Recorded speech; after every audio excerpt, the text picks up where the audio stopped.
भारतीय कानून के तहत व्यक्तियों को पारिवारिक संपत्ति में अधिकार प्राप्त है। जब किसी विवाहित व्यक्ति की मृत्यु हो जाती है तो उसकी पत्नी और बच्चों के बीच चल और अचल संपत्ति का बंटवारा समान रूप से किया जाता है। हालांकि जब संपत्ति के अधिकार की बात आती है तो ध्यान मुख्य रूप से पिता पर होता है। ऐसे में माता द्वारा अर्जित संपत्ति पर कम ध्यान दिया जाता है। यदि किसी माँ के नाम पर संपत्ति है या उसने संपत्ति अर्जित की है तो यह स्पष्ट है कि अंततः एक उत्तराधिकारी उभरेगा। आज के दौर में कई महिलाएं आत्मनिर्भर है और अपनी मेहनत से घर और गाड़ियां खरीद रही है। ऐसे मामलों में उनकी संपत्ति में हिस्सा पाने का हकदार कौन है?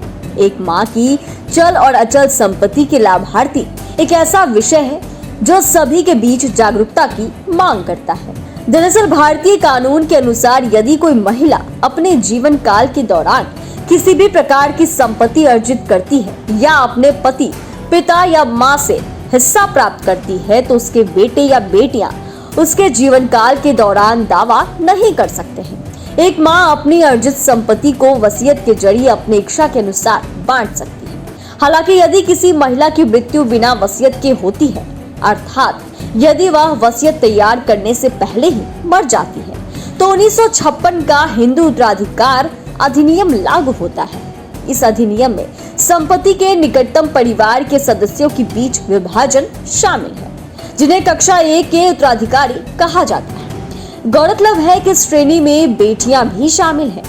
हिंदू उत्तराधिकार अधिनियम 1956 के अनुसार जिस तरह विवाहित बेटियों को अपने पिता की संपत्ति में बराबर का हिस्सेदार माना जाता है, उसी तरह उन्हें अपनी मां की संपत्ति में भी अधिकार है।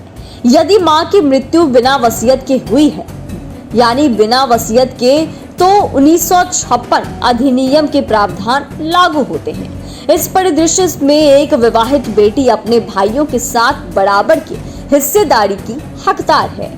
आपको बता दें तो हिंदू उत्तराधिकार अधिनियम 1925 की धारा 42 और 43 के अनुसार यदि कोई अविवाहित महिला बिना वसीयत के मर जाती है और उसके पिता जीवित हैं, तो संपत्ति उसके पिता को हस्तांतरित हो जाएगी। यदि पिता की भी मृत्यु हो गई है तो विवाहित महिला की संपत्ति उसकी मां और भाई बहनों के बीच समान रूप से विभाजित की जाएगी।